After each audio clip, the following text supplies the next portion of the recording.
Good evening, everybody. Welcome to the Blue Broad Show. It's the third one of 2023. It's Monday, the 23rd of January, and we are inching closer. I've got Pommy alongside me as always. Hello, mate. Hey, up, how are we doing? I've got a good 6 here as well. I've got a tasty 6. Sorry, I've got a tab open playing the show. Yeah, you got a couple coming your way. Also, Ollie Holands is coming up, so got to make sure you're talking about him. Yeah, well, I mean, he's there as promised. When I did the interview with him, he is now at Dern. So expecting big things of Mr. Ollie. Do you know what I mean? It was his birthday the other day. So he's a year older. Do you know what I mean? Year wiser, 19, wisp of a lad, but exciting things. And everyone knows I've got a penchant for wingers. Got a few wingers in this 6. Very interesting set of names. Very interesting set of names. A few youngins and a few that we'll talk about who we think might be able to take that next step. Lots to get through. We'll talk a bit about the training notes that have come up over the last week or so. We also had some training notes come out today. We'll have some training notes come out from Wednesday, the next open training session. And then tonight will be, as it always is with these previews, very interactive. So who have we got? Who's here? Sandra was here early. Good evening to you, Sandra. Andy, always around. Good to see you. Paul, Ollie, Peter, Jay, Josh, Gab. Look at this. It's great. It's good to see you all. Hope you're all having a good off season. We were just talking offline before we went live about how calm it is right now. It's at that point in the year where I'm starting to think, I think I need the footy back. I was happy with the end of last year and not talking about football, and now I'm starting to get really itchy. Yeah, you kind of get that way, don't you? I mean, I haven't really had a break, so like for me, I'm still in football mode. But no, I feel it's starting to get a bit more real now. Do you know what I mean? Like by the end of this month, in a week and a bit, dare I say it, any injury there is season affecting. Do you know what I mean? Yeah. At that point, usually at this stage, if it's one of them little horrible knocks, it's 2 or 3 weeks, so there's still plenty of time for them to get fit and come back. So, no, I feel it's getting real now, isn't it? It's getting real, but I mean, we're specialists here, aren't we? We're specialists of preseason hype. So there isn't that much preseason hype. I've got to say, I'm feeling nice and just cruisy. Yeah, same. Josh, we're going for a new look this year. We're going to grow it out a little bit longer. A little bit longer this year. Trying something out for now. But before we start, I do want to get serious for a moment. Some non-Carlton related news that came up today. I just wanted to send some thoughts to West Coast, the young defender, Rhett Bazzo, who lost his mother in a tragic boating accident. I saw the news this morning on, I think it was on Twitter. You know, we live in a really fascinating world where anything can happen at any moment. And sometimes news comes to you that really just throws you off. So just sending thoughts to that situation, because that hit me right in the face. Young guy, or anyone really losing a parent. Obviously, it happens all the time. But yeah, when I saw it this morning, it just really hit me. So wishing them all the best. Yeah, I mean, from memory as well, I think he also has lost his father to cancer as well, 5 or 6 years ago as well. So absolutely heartbreaking. So all the love from the blue part of the AFL to Rat. I'm sure we all wish him well, and hope to see him kick ass in 2023 in honour of his family, and I'm sure he'll be fine. It's got a lot of good people down West Coast. A lot of good people will be around him, so sending our love to him, and hopefully we see him back out there soon doing what he loves. Absolutely. So we'll get started. Some news came out. Oh, it was probably last week.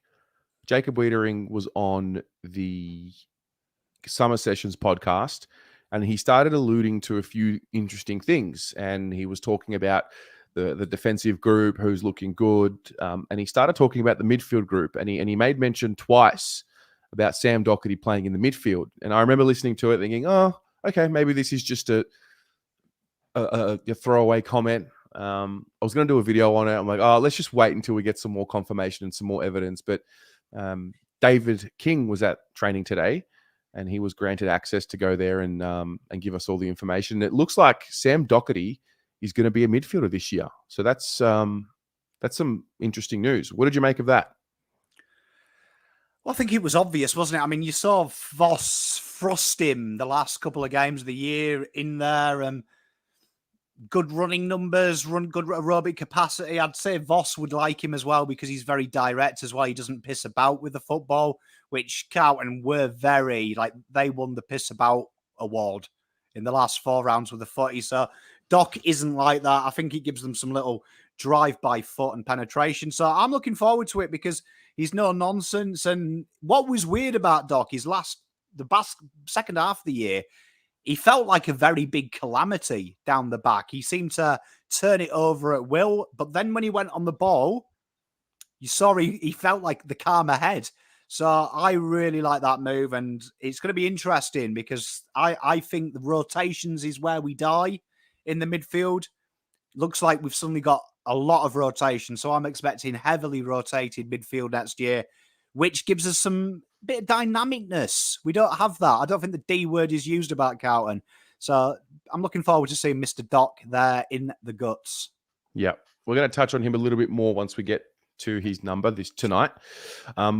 Let's begin. Let's just get right into it. We'll start with number 13. So again, the way this will work is we'll have a chat about it, Pommy and I, and I'll get as many of you involved in this as possible. Just let us know your thoughts in the comments. We'll start with the new one. Well, there's a few new ones, but Blake Acres, number 13, coming across from Fremantle after starting his career at the Saints. Pretty quickly in 2022, surged up the rankings as a wingman and ended up having a really, really strong finish to the 2022 season. I'll be honest, Pommy, I haven't watched this guy closely at all. At all. Like, he's been in a few of my Draft Stars teams, and that's great, but my perception is that we're just going to get a really strong role player. We obviously lost Jack Noons. I look at Blake Acres as a better version of Jack Noons. What do you think?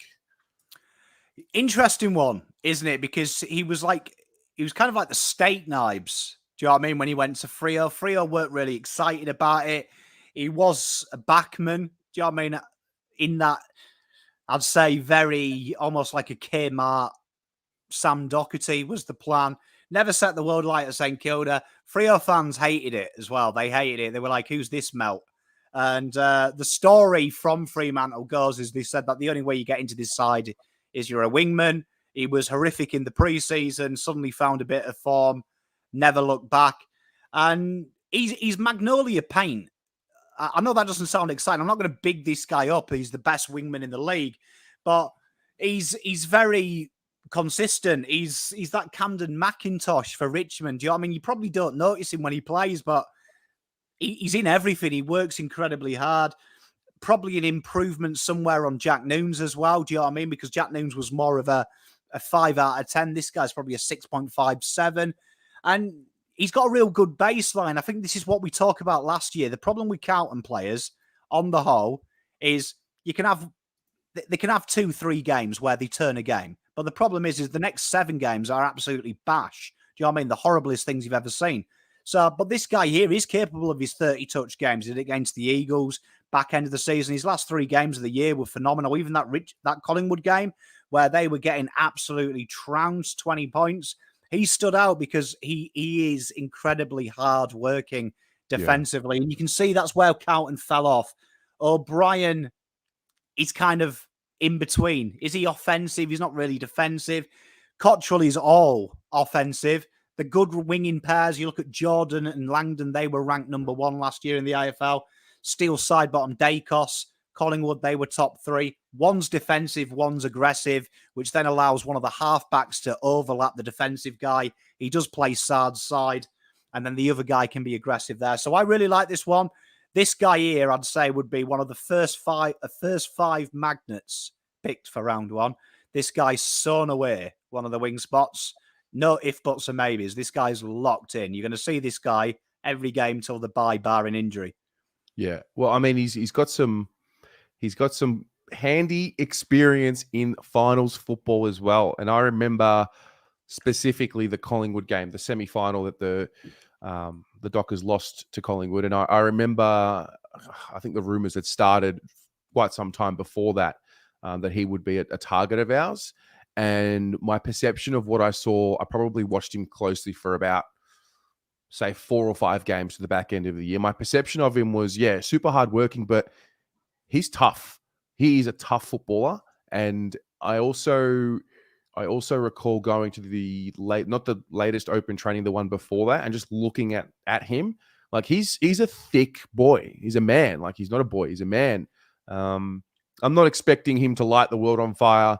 I look at him and I picture something like 23 to 24, maybe 22 to 24 possessions, using the ball relatively well, running hard, plugging holes, doing his job. But then also when he's required in those one-on-one contests, and let's be honest, our style of football, the Voss brand, is a competitive style when it's up and running. And I think he's going to suit that really well. One thing he does is if you look at Fremantle and you look at Carlton, polar opposites. Fremantle hard to score against, really regimented. The question marks on them are, do they kick scores enough to win games of football? Carlton, no doubt that they can kick goals for fun now, which is weird because 3 years ago we were begging to go over 60. Just defensively, and this is where his specialisation is, quite oversized for a winger, rated elite for marks, rated elite for intercept marks. That was one of the reasons Lockie O'Brien got demoted last year, to work on his presenting in transition, something Carlton probably bottom 5 in the league at doing it. So this guy here instantly will present himself. When there is trouble, Sardi's going to look up. Blake, he's going to be working his ass off to be there, to be the outlet ball. And he's not scared of looking in the corridor, which is something that O'Brien and Cottrell were probably allergic to last year. I'm pretty sure that they go outside the fire escape to go down the corridor at Carlton. They're that scared of the corridor.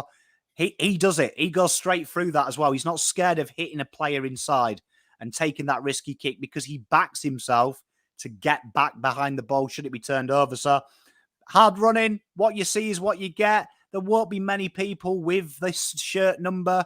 I'd imagine there's not many kids who are going to be like, when I grow up, I want to be Blake Acres. But Blake Acres wins you flags.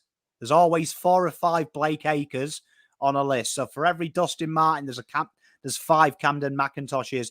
He's our Camden McIntosh. He's going to be always solid, always reliable. And it allows, I would say what scares me is what it allows Adam Saad to do. Because Saad is expected to do a lot of defensive craft for someone who is so offensive. Suddenly now he's got a bit easier, because this guy's going to do a lot of his defending when he marauds, and expect to see a lot of them chip kick Saad likes to about 60 out from our goal, and then he's running past asking for the handball, and Akers doesn't mind feeding players like that. So I'm looking forward to seeing this acquisition. This is a system acquisition, not an exciting one. Systematic, exciting. It's great. It's great to have players that we bring in, not just for the fact that they've got a nice name and a nice reputation. It's someone that we actually need. And yeah, you look at the wing stocks now. So what is it? Lockie O'Brien, Cottrell, Akers, and we'll talk about Holands shortly. You just add another one in. You add one into the list, and it just changes everything from a spots point of view. I don't know about you. I would assume that he's a best 22 guy, like round 1, and we're naming him. No winger on our list is close to this level of output, and John Holden nails it. We need more 6 and 7 out of 10s. Spot on. The 10s we've got covered. And because we've got quite a few 10s on that list who can be 10s, they also give us 2s. So to up the average, you need your 6 and 7s to be steady and steady and steady. Blake Acres is that. And Blake Acres, for me, walk up start in the 22. There is no wingers at our football club that can match this guy. That can match this guy week on week. If you look at the end of the year, this guy's average will be probably where the best game of the rest are. Do you know what I mean? And then when you look at their worst game, Blake Acres' average is his worst game. Solid footballer, someone that excites me because I like averages. And this guy is just pure average every game. You know what you're going to get from him. He's going to work hard. He ain't going to shirk anything. And I'm excited about seeing him because it just means you just look at that side and you forget about it. Set and forget. Love it. Love it. We look forward to seeing him go about it. Next up is Ollie Holands. I think I might just let you take this one, mate. Ollie, my boy. I tell you what, if there was an award for nice guys, this guy would win it. But his football is very good. And what we saw on Blake has been consistent. This guy here is your Ed Langdons, your Carl Amons, the type of guys that can change games from the wing. Modern day winger as well. And what I mean by that is when you look in the NAB, the top wingmen coming through are classed as this new in vogue term of medium midfielders, guys that can go inside and out. And if you look at what Voss is doing, he likes a lot of guys to rotate and rotate and rotate. And this guy here will be an on-baller eventually, who can go on the wing. And you can see it materialising before our very eyes of what Carlton have done with the strategy. But this guy here, 6 score involvements at juniors. He was one of the top. He was the top 2 wingers in the comp at creating chances. And his backstory is amazing. You've got to remember, if people could develop like Ollie Holands in the juniors, Carlton would have won 4 premierships by now. If we'd started the rebuild and they all had this guy's work attitude, we'd be our 4th premiership down. Tells a wonderful story how he was one of the weakest runners. COVID happened. He just ran. He just ran. And he ran and he ran. He bought a treadmill, ran and ran. Came back, suddenly was top 2 running in his club. Now he's ranked as the number 1 runner. Destroyed Sam Walsh's time in the time trial. This guy here, he's got legs for days. Also got a keen eye for a pass as well. Natural accumulator. And this guy here is your wingman that you get excited. Blake Acres won't get credit. When Ollie Holands debuts, though, there'll be a shitload of 14s in the crowd. Kids will like this kid because he's exciting. He's got it. I made the comment when I first saw him in the flesh at the final training session of 2022, the Christmas one. I remember seeing him and looking at him, and the first thing I thought of was, wow, he's probably quite some time off playing in the ones. Like he was, looked very slight and slender. And I got to say, ever since then, when I put a question on Instagram, if people go to open training, especially last week, a lot of the replies that I got were around him and around like his frame doesn't matter. He's very nimble and he understands space very well. It was a common theme. He's just very clever. So I don't know. My mentality with him is just, welcome to the club, get acclimatized to professional, a professional environment, work ethic, standards, get used to everything. I don't have the, we're blessed, and I guess we should be grateful that we don't have to rely on our first round picks anymore, like what we once did only a few years ago, just to get them in there and get the game time into them. I don't have any pressure or expectation on him, but just just reading in between the lines of what everyone's saying about him, he seems to be a smooth mover. Very smooth mover. And people forget as well, one of the things that Carlton are guilty of, particularly when you go back through some of our picks, are we love an athlete. That was the Sauce thing. Sauce loves someone athletic. Do you know what I mean? And it's a weird thing. Ollie Holands has that athletic ability, but what people aren't talking about, incredible knowledge of football. Do you know what I mean? And he's got football in his blood. That's what people forget. Bloodline is rich in football heritage. His brother, Elijah, looked terrific when he made his debut for Gold Coast as well. But his ability to read the play and also get an understanding of leading patterns. And if you watch him play at club level and also then when he played state championships, played with different forwards who had different strengths, this guy picks it up very quickly. So Harry Mackay, Kerno, they're going to love this guy because he's very quick to make that choice, particularly loves bringing contact as well, which is rare. So I'm expecting Carlton fans to like him because everyone hates O'Brien because he's a proper winger and he skirts contests like a winger should. Ollie Holands isn't scared of getting a bit physical. He isn't scared of taking contact and then delivering the pass. So this guy, will he play round 1? Outside chance, like you say, he's still a bit undersized, but it doesn't matter because so was Nick Dykos. Do you know what I mean? So was a lot of people coming through. They weren't said they were physical, but then you see them play their brain's smarter than muscle. This guy's quick. I wouldn't be scared of him playing round one. Definite massive upgrade on Matty Cottrell. Do you know what I mean? Massive upgrade. This guy, mark my words, 2030 will be the top wingman in the AFL by a long way. Wow. That's a 7-year clip people can store in their in their folders. Can't wait for him to be delisted 2026 and playing for St Kilda on the free agent. Well, he didn't win a Morris medal, so he should be okay. We're safe. We're safe. Thank God for that. Yeah. So as it stands right now, is he best 22, 23 to 30, or the rest? I personally haven't seen him at AFL level yet, but based on his juniors, I'd say he'd be skirting that 26. But I'd say if he's acclimatized quick enough, this guy is offering something on the wing. Offering something. My problem is O'Brien, he offers penetration. He gets the ball forward. Cottrell, he gives it a crack. It's very direct. That's good. This guy has got something, and you're looking at the top wingmen now. They're starting to change games. It's becoming in vogue now. Holands has got whatever it is, and Carlton tried it last year. Walsh on the wing, mental. Cherrett on the wing, mental. That's last resort. That's 20%. Carlton were in the high 50s. This guy, though, can change games from there. It is his specialty, and he keeps his width, and he works hard in both ends of the transition. So I think it won't take long. And one mistake from whoever the other wingman is, O'Brien and Cottrell, Holands won't give that job back. Once he gets that job, whoever he's taken that job, say ta-ra to them. They're off the list. Interesting. Well, I'm excited for him. I am. I really am. Next up is he's a special name. Sam Docherty. Wow.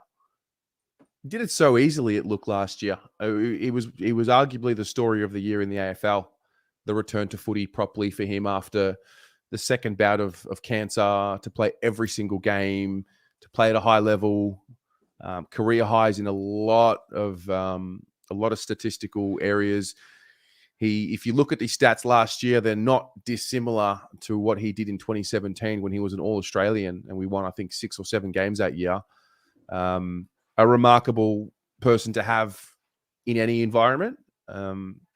And we've just spoken about him being a midfielder this year. We know that Kennedy's probably going to be he probably won't be fully fit in the next month or so. We know that Walsh is going through his rehab with the back. So to now understand that Docherty's moving away from that halfback flank and into the midfield, whether it's going to be for the season or whether it's going to be just for the first half, we don't know. But to know that he's going to be in the midfield just gives you a sense of certainty and surety. You know, you don't have to worry about, what are we going to get from Doc, no matter where he's playing. One thing about Doc, and he's had 2 ACLs. That's what people forget. So when we had that first ACL, I remember it well, the 2018 horrible year. We were like, oh shit, he's had an ACL. 2019, we'll get him back. Did the ACL again. Now you're thinking this guy will never play football again. We're now in the realms. The likelihood of playing football have gone into the low 50%. Then he had cancer, right? Suddenly, not only his first year back was good, it was better than average. He played every game last year. And like you say, borderline All-Australian, found the form. It was almost like seeing 2015 Doc. You're like, Jesus Christ, this guy's good. And then finally, we had these conversations in 2016. On the ball, help Cripper. He could be the Judd we're missing. Now he's on the ball. What an incredible story that this guy shouldn't be playing football. Do you know what I mean? In another alternate universe, this guy is not only playing football, he's probably not here. People die from cancer. That's what people forget. That is a serious thing that kills millions of men a year. He's still here. He's had a baby. This is insane. This guy is insane. The biggest story for me in the AFL. So I am excited. Doc, imagine that, Doc and Cripps. That's what Carlton lacked last year. A bit of maturity, a little bit of leadership at times in the midfield, particularly when it was hard.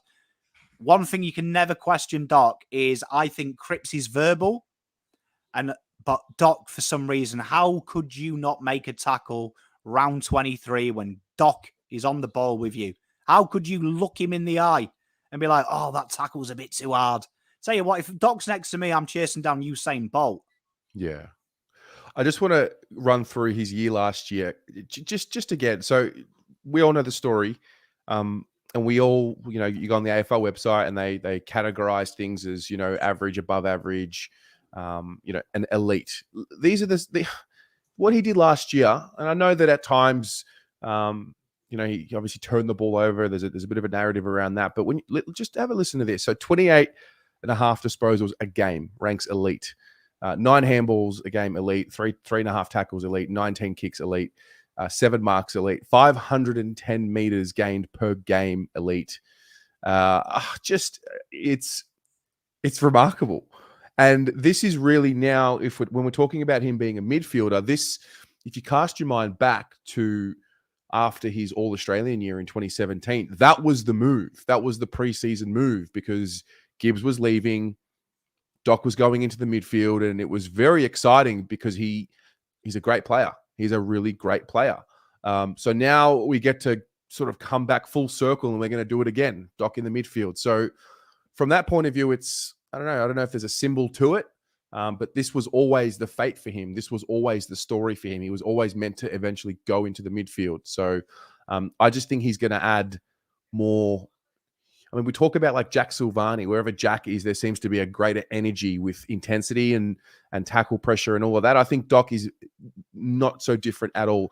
No matter where he is on the ground, he's just playing at such a high level of desperation, and it's infectious. So I'm thrilled to see it come back. The impact of Doc and J-Sauce, they're not measurable. Do you know what I mean? J-Sauce might inspire. Doc's another level of inspiration because as footballers, Sam Docherty is another league to J-Sauce. And that's no offense to J-Sauce. You're talking 18 football clubs would try and get Doc on a free market. J-Sauce was on the free market, probably 4 clubs, if that. Do you know what I mean? So Doc is huge in there. But you know what blags my head is, like you just said there, he's had 2 ACLs. He shouldn't be playing football. Like, that's the thing you need to get your head around. The fact he's playing in midfield after that and the backstory, incredible. And what a role model for Carlton Football Club, because we're a football club that does things the hard way. We can't do it the easy way anymore. Doc is a great little micro story on this rebuild. Do you know what I mean? You lose Gibbs. It's okay. We've got Doc. Then you lost Doc, and then Cripps has had to develop as the man on his own. He then gets Doc back. Doc gets cancer, and he steps down, and now Cripps is thrust. He gets him back. There's a little micro-story there, and I'll tell you what, if you don't have a wet eye when Carlton lift the flag with Doc, there's something wrong with you. Do you know what I mean? Because that'll be the ultimate.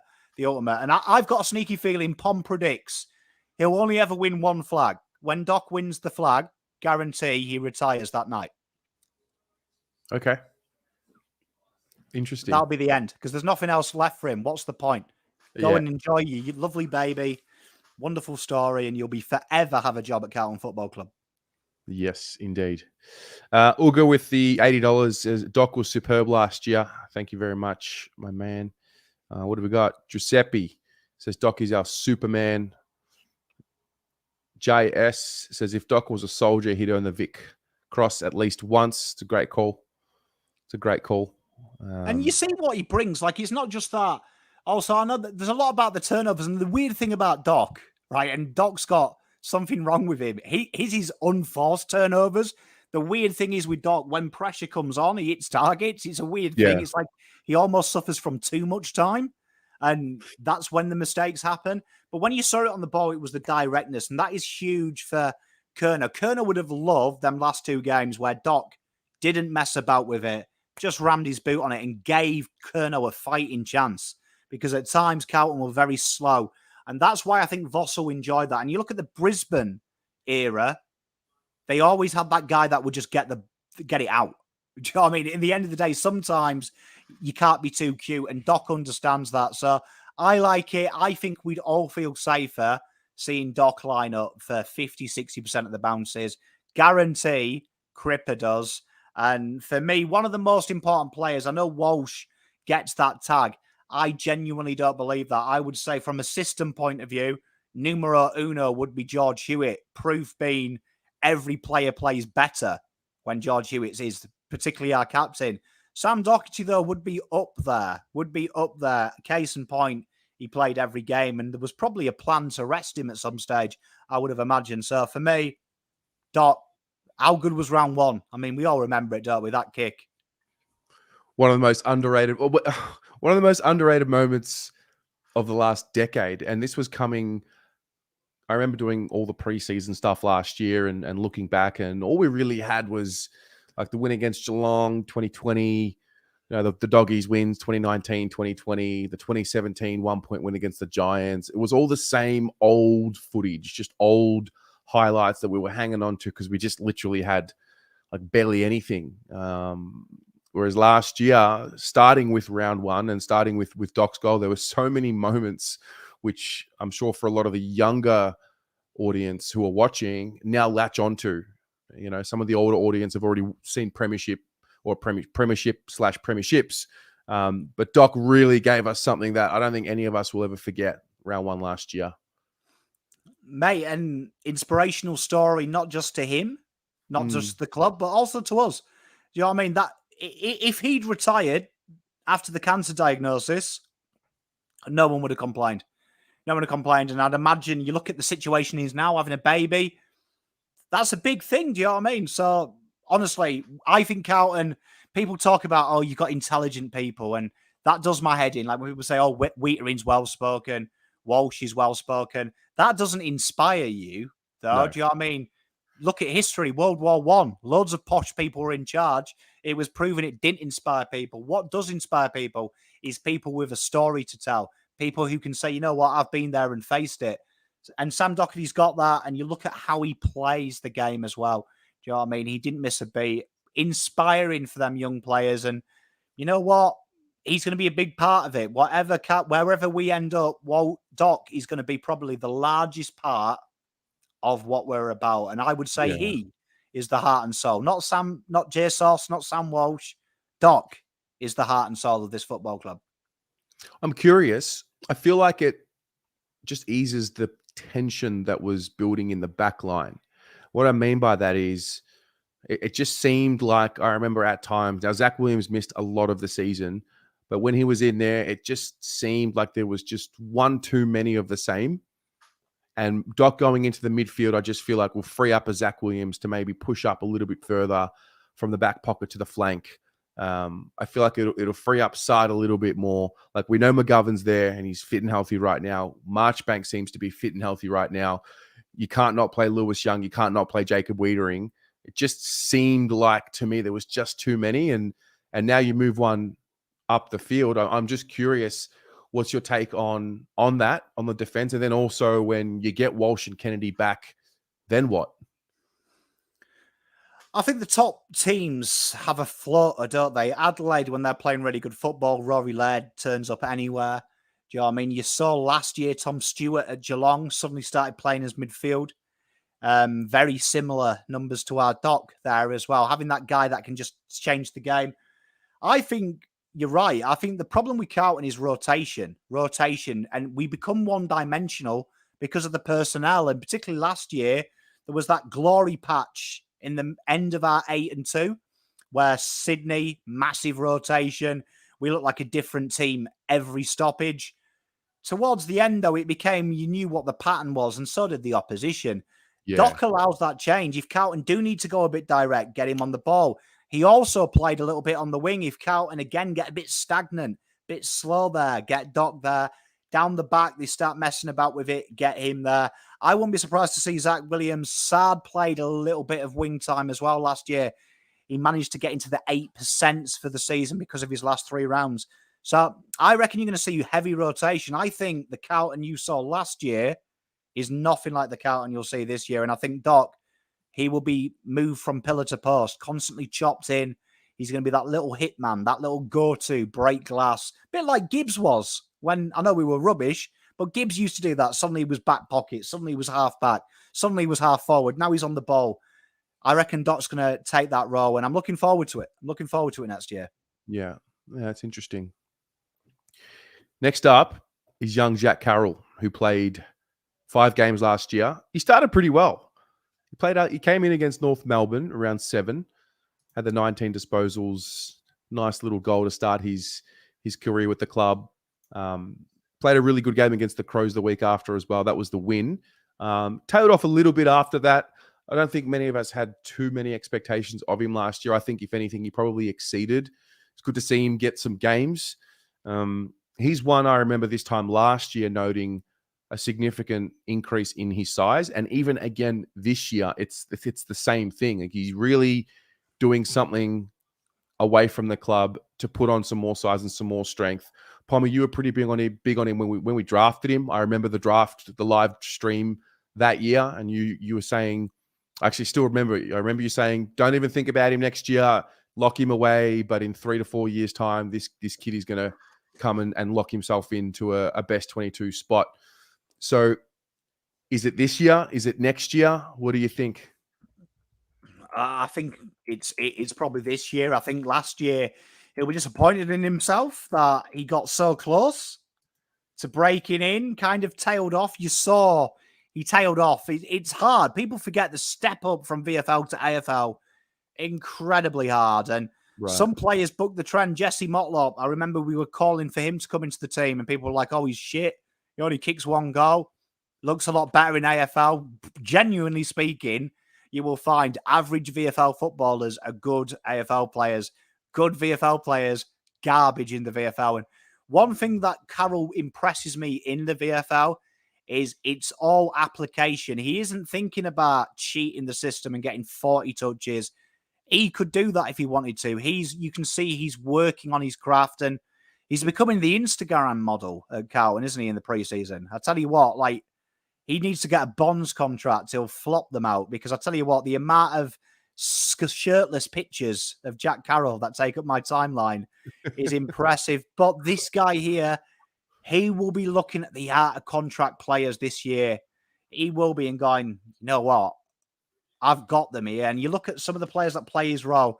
Sam Philp, high half forward, meant to be a midfielder. Is he now a forward? Looks like he's a half forward. He'll fancy that. Paddy Dow, he's going to be like, I'll take Paddy Dow out. Nick Newman, even.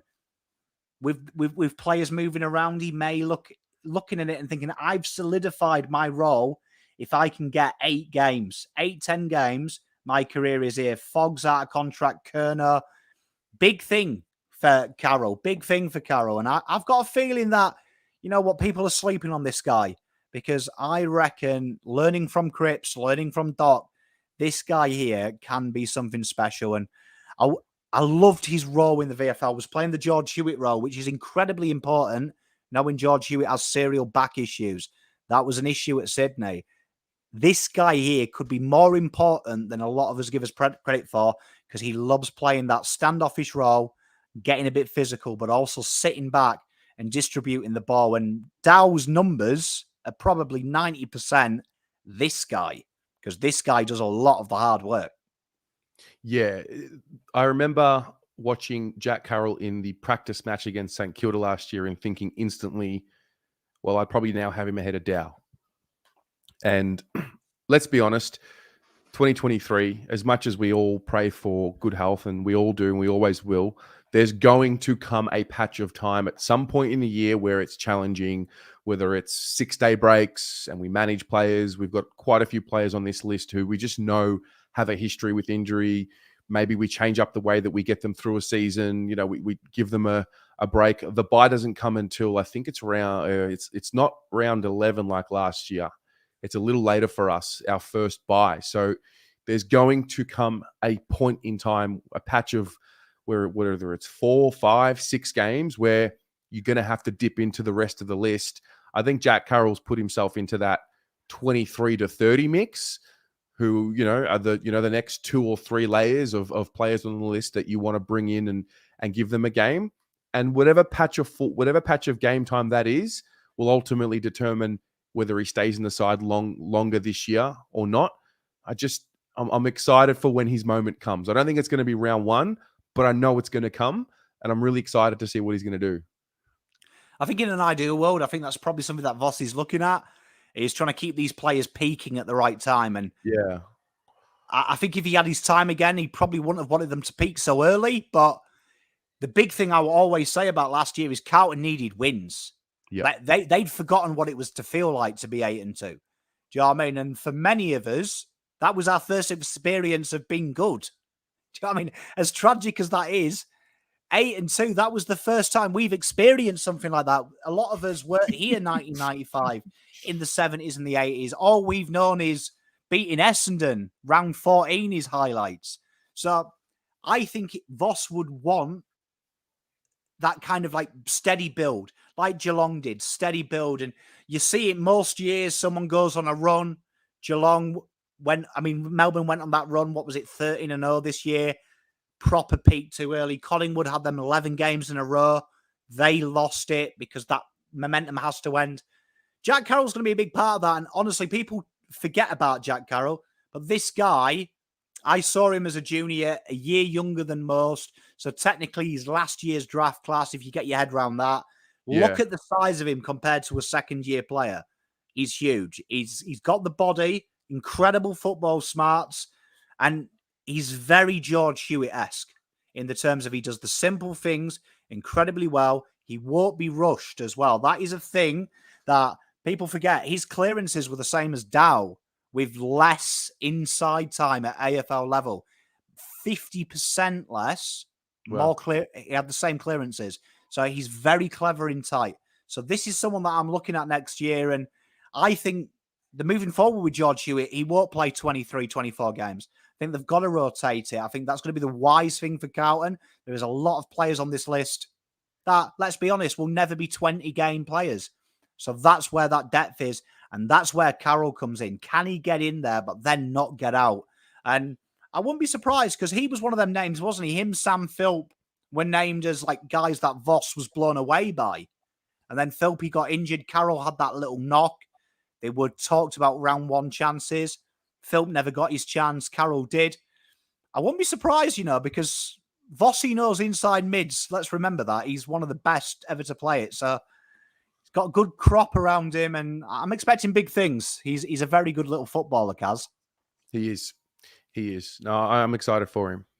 The next one is also a nice, young, interesting one. I feel like one of Carroll and Kemp, are going to really have a quantum leap. So Brodie Kemp, we know the story of him and how he came to be. He was injured in his draft year. He was a highly touted pick, had an ACL injury, came to us. Standard Carlton practice. You come to the football club, you get drafted, you do an ankle, syndesmosis, whatever it is. I think that followed with a hamstring. He's had some niggles and the body he's been a little unlucky to start his career. Touch wood, it looks like he's well and truly in the thick of preseason this time around fully. I don't believe he's been on a modified program yet. I'm not sure if that's fully correct, but I'm sure that this would be the best preseason he's had, touch wood, so far. He's been a backman. He's had time in the forward line. He starts to enter, year number 4. He's got something about him, no doubt. He's got confidence about him. Where I'm a little unsure on Brodie is it this year where he becomes a factor? Is it next year? Are we ready for expectation for him? I'm just not really sure where he's going to play. Well, I think for me, it has to be that third tall at the back. Right. That third at the back. And I think the proof I'd give you is look at the VFL games. They tried him at high half forward when there was starting to be some niggles there. He was very unlucky last year that he went down midfield, then was in the forward line, and then he went back, and it was really hard for him to get some continuity. And it always seemed to come at a stage where he played 2 VFL games, started to look the part, and then suddenly next week he was forward, and you're like, oh God, not again for Brodie. But honestly, as someone who's seen him a lot as a junior, get the midfield out of your head. Get the midfield out of their head. I don't know where people get he's a midfielder. He played 3 games as a junior. His junior coach's exact words were, we're trying to get him there to get his exposure up. They always do it. Tom Stewart did that. It didn't quite work for him. He went undrafted for 2 years. He's not a midfielder. He's not a midfielder. Big-bodied midfielders, that ain't it. That ain't his niche. Is he a high half forward? I think he's better running towards the ball. And I think you look at the Fremantle game, go back and watch it. He had 5 intercept marks, 8 marks for the game. That was the first time we had Mitch McGovern without Mitch McGovern, because he's very direct. He isn't scared to take the game on. Why Mitch McGovern stands out more than Marchbank when he has played is because when he takes the mark, he attacks the guy on the mark, wrong foots them, takes them out of the equation, which draws someone ahead of him, which allows him to kick over that person, thus creating the transitional chain. Kemp's that. Kemp's very agile, very clever, very smart on the deck, very smart in the air. Potentially a swingman role. I don't mind him forward. If Jack Martin starts to skirt the contest, do you know what I mean, and starts to get injured again, you might see that. But I think, and I believe he's training with the defenders anyway now, full time. Yeah. I think, and I'll stand by this, McGovern and Marchbank, one of them won't be on our list going into the 2024 season.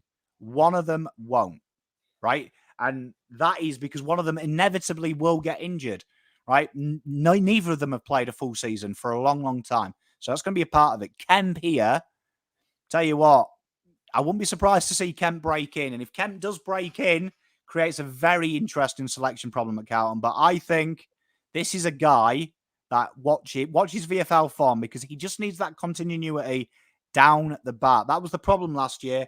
He was punished by the injuries because it was 2 games back, 2 games forward, 2 games back. He never got it. When he did get the continuity, though, towards the flag winning end, the championship end, you really saw how good he was. And that Fremantle game, go back and watch it. I watched it the other day. Work of art. Defensively strong, very good aerially, good on the deck, good tackles, great transitional play, very good footballer, this kid. I'm thinking, as you were talking, I'm thinking like, who is he looking to really replace long term? Is it a McGovern / Marchbank type, or is it a Newman / Zach Williams type? Because I look at him a bit more as a less of a lockdown guy, more of an offensive defender, which is, again, something we've got a lot of. I think at like 193, if he's going down back, he would be then breaking that mold. You've got to remember that Stephen May, everyone always goes, oh, these people are too small to play key. Stop thinking like it's 1980. Do you know what I mean? People now are faster and they don't have to be tall, right? Stephen May is 193, dependent on where he's measured. Champ Star has him at 194. Melbourne have him at 195, but he's about 193, right? Let's go that way. That's what he's recognised, right? So I can see him being that awkward third, that guy that isn't scared. And you saw it at VFL level. He played guys that were 180 and bodied them. And he's deceptively quick, a bit like McGovern, deceptively quick. Yeah, because totally. Once he hits top speed, he's incredibly quick. It's just that slow thing. I'm looking forward to seeing, I think he would be looking at McGovern position. He would be looking at Marchbank's position and saying, you know what, this is mine. This is mine. I can do this. And they've both got facets, but Kemp is equally as good a kick as McGovern. Also got better vision than McGovern because he has played all around the ground. But then he's very strong in the air and he's better than both of them on the deck as well. So I like Kemp. I really like Kemp. He just needs that time. Jeff nails it about Carroll as well. Just needs that time in the VFL to really hone it. Both of them were victims of the injuries in the seniors and that they were trying that replacement strategy. But keep an eye out on him. Keep an eye out on him because telling you, third backman is his best role. It was what he destroyed juniors at every level. It's what he'll destroy the AFL at. Yeah. Yeah, he's definitely a Yeah, I feel like it's coming. I mean, when you look at him, you see him at training, like he's very well built. He always has been since he got into the league. But he looks sharp. He looks sharp in real life right now. Not just from the photos, but when you actually see him, he looks fit, as fit as probably what I've seen him and what anyone has seen him. So if he can become a factor by the end of the year, where we're saying, "Gosh, we need to find some room for Brodie Kemp," that's and you can genuinely make a case for him in the starting 6 or the starting 7, maybe on the bench. That's a very exciting thought. Oh, huge, huge. And I mean, we're getting to the stage now where we can't be sentimental. If we're serious about a flag, Yeah. Carroll Football Club have got to stop doing the, oh, I want Stocker back because I like him. Oh, I want Jesus to have a 5-year deal because his dad played for us and his granddad did. Carlton have to start going, you know what? I want this guy on the list because he's top 50 in the league. He's top 50 in the league.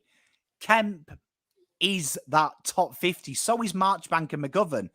But if they're only going to play 12 games a year and they're going to have constant hamstring issues, you can't plan for that. Voss at the moment is looking at his back line after last year and going, well, my favourite 6 are obvious. But are my favourite 6 going to be ready round 23? Yeah. Round 20? Round 7? You can't trust that. Good teams, though, like Geelong, who hardly have any issues, Scott's got the time of his life. He's like, right, that's my 22. There's my 5 guys to replace them should be injury. Oh, that's all we need. Carlton at the moment are probably ringing the emergencies going, oh, shit, you look like you're in shape, Nick Graham. Are you ready for mid-season, bruv? Like, that is where they are. So what I'm saying to you is we've got to start being serious. So one of Kemp, if Kemp gets injured again, we have to have this conversation. Kemp, McGovern, Marchbank, we can't continue with all 3 of them on the list. I'd rather have a James Van Ness who went to St Kilda, who never gets injured, than having 3 guys who could be world-class. But, mate, being world-class when you're getting a physio rub-down for the 18th time a week, no good to me. Don't win me flags. That's right. We need you on the park. Unfortunately, potential doesn't win flags. Yeah, it's true. All right. The final one for this evening is, speaking of top 50 players, Sam Walsh. Sam Walsh. Wow. He's already in the short amount of time that he's been in the league. This is his 5th year coming up now. Is that right? 19, 20, 22. Yeah. This will be year 5. So we've had 4 seasons with him. He's already reached a point where it's like, okay, he's got this. Like, you just kind of have such a strong level of trust with him. I mean, the fact that he's, running laps, I know it's a small thing, but his obsession is so evident, and maybe it's unfair to expect this and want this and hope for this from everyone, because the reality is there's a reason why not everyone can be great. This is not as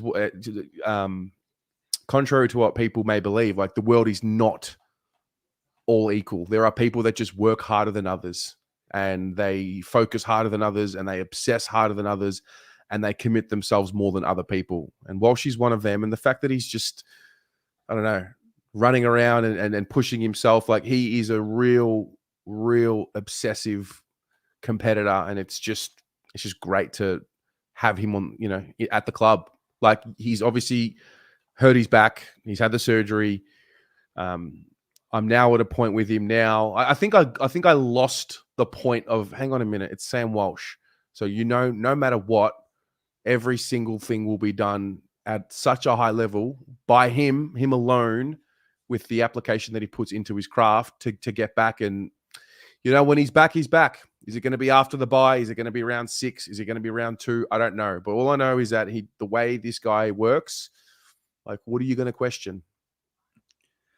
Oh, I mean, the guy's probably superhuman. Probably needs testing to be if he's actually human or not. The jury's still out on this gentleman because he continues to deceive the doctors, doesn't he? And the medical lists and things like that. It always seems weird, but I always go back to when Harry Mackay did that interview and said, oh, when I first came in the system, do you know what I mean? People used to look at you and say you were trying to get into the coach's good books, doing the extra sessions. And there was a lot of pissing about culture. But then you go back and you look and you think, who were the inspirational models there? Daisy Thomas? Do you know what I mean? Not really exciting. Reece Palmer loves lobbing a shoe at a greyhound race. Do you know what I mean? These are hardly people, do you know what I mean, that you're looking at pillars that you'd get your kids and say, this is what's achievable if you follow their leads. These are the kind of people that have voices at the football club now. Your Sam Walshes, a guy that 4 weeks ago felt like he was clinically dead. Do you know what I mean? That we're talking about he could be Christopher Reeve. Do you know what I mean? And suddenly now he's doing marathons at training. That is the kind of work ethic that separates you from being 10th, 12th, 8th, 6th, Sydney getting battered in a final and being winners. And it's this mentality here. Kobe Bryant, isn't it? Kobe Bryant saying, if I get up at 4 and start training then and split my training into 4 sessions by year 2, I'm 5 years ahead of my nearest rival and they can't ever catch me up. That's the kind of mentality you're dealing with here. And that's, again, what Doc is, infectious in what's achievable. Sam Walsh is infectious in what is attainable. If the only thing that limits you is yourself and your work ethic. And what a player. And although I don't subscribe, and I do worry when I hear Carlton fans talk about Sam Walsh, that I feel like it's Crips 2017, that we're a one-club team. You've got to look at facts. You've got some pretty good players to replace him for 5 rounds, 8 rounds. And even without Walsh, that midfield still stacks up. It's even better with Walsh. And that is what is really important for me. The big question mark for me on Sam Walsh is if he falls into that mid-year period Cripps had a couple of years back where there was so much onus on him being fit, so much onus on no Cripps, no Carlton. You never want to build that culture again. And that is fan-led and club-led, that was. We don't want that. We want Walsh to be able to just come back in as the accessory. And this guy here is world-class. Skills-wise, probably our best player. Do you know what I mean? Probably the name, aside from Cripps, maybe Kerno and Mackay, that they shit themselves when the opposition sees the team list. And they're probably like, oh, God, this is going to be a nightmare today. But this guy does appear to be, he's going to be that player that in 20, 30 years, I can guarantee we're doing this show. We have a really shit football director. And we're like, where's Sam Walsh? Bring him in. He knew a thing or two, because these are the kind of guys that you want at your club post-retirement, because that work ethic, he ain't going to do a daisy and blow out. He's probably going to have a 6-pack until he's 82. Yeah. I mean, he just keeps pushing boundaries and pushing barriers of what's possible at such a young age. So, and you look at the body of work, like he's 4 seasons of Sam Walsh. It's gone pretty quickly. 22 games in his first season, played the 17 in 2020, 22 in 21, and 20 games in 2022. He's just really quickly clocked up. 80 or so games. Matt, well, I think 12 minutes into his first round in 2019, he was already top 3 players, wasn't he? Do you know what I mean? I don't know if that says anything about him or state of the list, but I reckon it was halfway through the first. I was like, well, he's all right, isn't he? This kid, it's not bad. But no, I agree with you. And he's someone as well that what he's forgotten about, he's improved the department of his football year on year.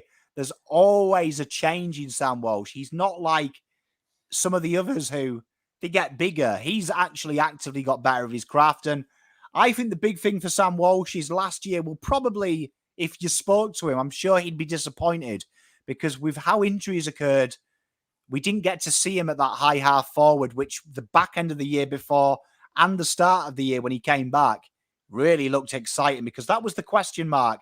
Is Walsh damaging? He started to prove he is damaging. I'm looking forward to seeing him fit, firing, having 6 or 7 midfielders so that rotation comes back, because I think Sam Walsh has, I'd say, 5 levels to go that we don't even know about yet. There is a lot more left in the Sam Walsh tank. So I'm in no rush for him to come back. Like round 12, round 20, who cares? Make sure, though, he's right. I don't want us to get into that pressure the club. Like Cripps, he's playing with painkillers and bloody dragon heat. Injections and all of that. No, bring him back.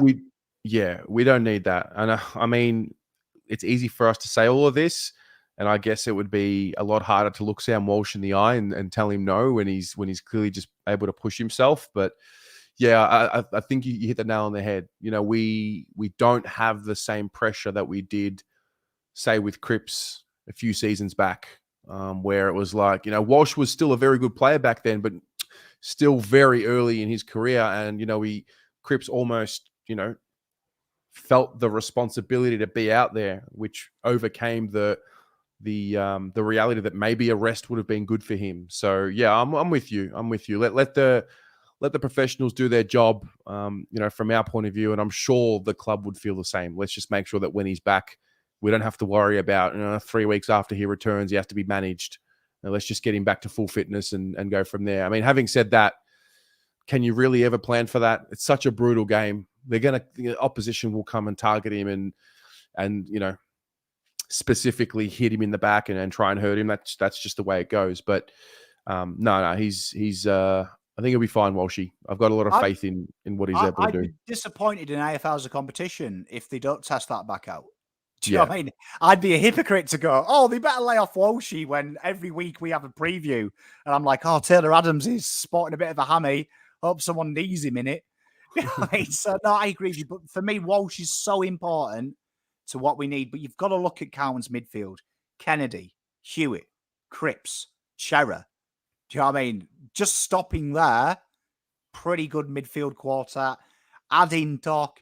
Do you know what I mean? Adding the numerous rotations from Fish and players like that. That midfield is still pretty lit. Do you know what I mean? Yeah. Richmond will look at that midfield and go, bloody hell, some good players there. And Jack Rewell will probably be like, oh, I remember when I used to line up against Nick Graham and Sam Kerridge. I mean, it's suddenly evolved. So I'm with you. Sam Walsh is an incredible piece of football machinery, and I'm sure he'll come back when he's ready. But for me, let's not pressure it, because this club loves reacting to what the fans push. Sam Walsh, genius. He's the Cristiano Ronaldo, Lionel Messi of this team. But make sure he's right. And tell you what, the guy's a freak. He's running after back surgery. What a freak. He is indeed. All right. That's us for this evening. Thanks for tuning in. Again, 1 week closer. I think it's 53 or 52 days until round 1, which means we're probably a month away from things really, really ramping up with practice games. Wednesday, there will be a training report of sorts. So keep a lookout for that. Get down to open training if you're available. It's going to be a nice sunny day. So look out for that. Thanks for being here tonight, Pommy. Thank you as always. And we'll see you soon. Mate, see you all soon. Much love.